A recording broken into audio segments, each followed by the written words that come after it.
Hey there, Mr. Credit here, radio show host, consumer advocate, and huge fan of the truth. Today, I want to tell you exactly why credit cards are better than student loans. I know, I bash the big banks and the credit card companies all the time, but the facts are the facts. We've got this knowledge. If we don't apply it, then it's useless. Let's start with the obvious. Having a credit card is a crucial component of your credit score. Remember utilization? That thing that no one knows about, which represents 30% of your credit score? That's right, your payment history is 35%, utilization 30%. The utilization component assumes that you have a credit card. If you don't have a credit card, it has nothing to measure and you lose 30% of your credit score. So first of all, having credit cards is essential to having a good credit score. Where is the student loan on this chart? It doesn't even fit into the perfect mix of credit. So it's really not that important. And here's the problem with student loans with regard to your score. While they're in deferment, when most people have their student loans for several years before they actually start making payments, they're doing absolutely no good for you. However, if it comes up that they come out of deferment and you don't realize it, those negative marks will immediately affect your credit score. So that's the first big problem.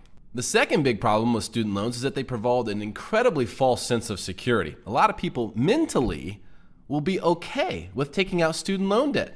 Much more okay than they would be with taking out a credit card debt. Oh, what's a student loan? It's for school. That's what you're supposed to do. Take out a student loan, pay your rent, pay your car payment, pay for everything with your student loan. Why in the world would you want to do that? Why is it that you have this security about taking out student loans? Whereas if you told someone, hey, you're going to have to take out $50,000 in credit cards this year to go to school, they'd say, heck no, I'm not going to do that. But they have no problem taking out a student loan because mentally we think it's okay. Oh, it's a student loan. I'm going to school. Of course I'm going to need student loans.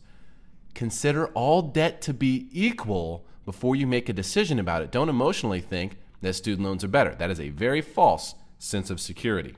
Also, it's common knowledge, right? Credit cards are bad. Credit cards are to be avoided at all costs. This is very, very wrong. Remember, the good thing about credit card debt is that it's not all that permanent. Credit card debt can be deleted in bankruptcy. Student loans cannot. So credit card debt is more flexible for you in case something bad happens down the road. Let's apply this knowledge that we have now. Now you know the truth. Student loans are very, very permanent. In fact, they never go away. They will garnish your wages forever if they have to get the payment on the student loans. When you take out student loan debt, there's also no guarantee you're going to be able to get a job in the future with that education. There's no guarantee at all. So if you had the choice between a student loan and a credit card to finance your education, you would use credit cards every time because they're circumstantial.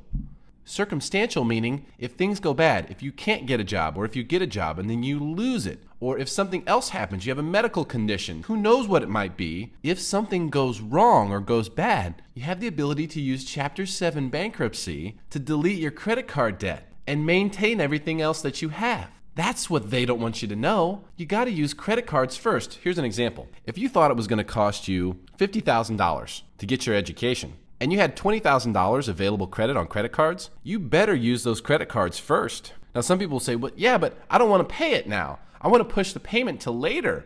Why? If you have to pay it eventually, this forces you to be more accountable for what you're spending the money on. The problem with student loans is that everyone goes, well, I'm going to pay it back later. So they spend it like it's free money. And there's no way to get out of that debt in the future. Now, I'm not suggesting that you put your education on credit cards and then file for bankruptcy to ultimately delete that debt. I'm not saying you should do that. However, it is a safer move to make if you put your education on credit cards, because if something does go bad, that debt can be deleted very, very easily in a Chapter 7 bankruptcy that only takes 3 months to execute. So think about that. Protect yourself. Use the knowledge I'm giving you to your advantage. Be smarter than everyone else. Don't believe them because they don't care about you. They're never going to tell you this. No one's ever going to tell you this. This is one of the most savvy secrets I've ever shared. I hope you appreciate it. Don't forget, you can always reach out to me directly through MrCreditRadio.com. There's a contact form on there that will always go directly to me. I'll respond to you immediately if you need help from me. Please don't hesitate. I enjoy helping. It's what I love to do. I love to help you if there's any way I can.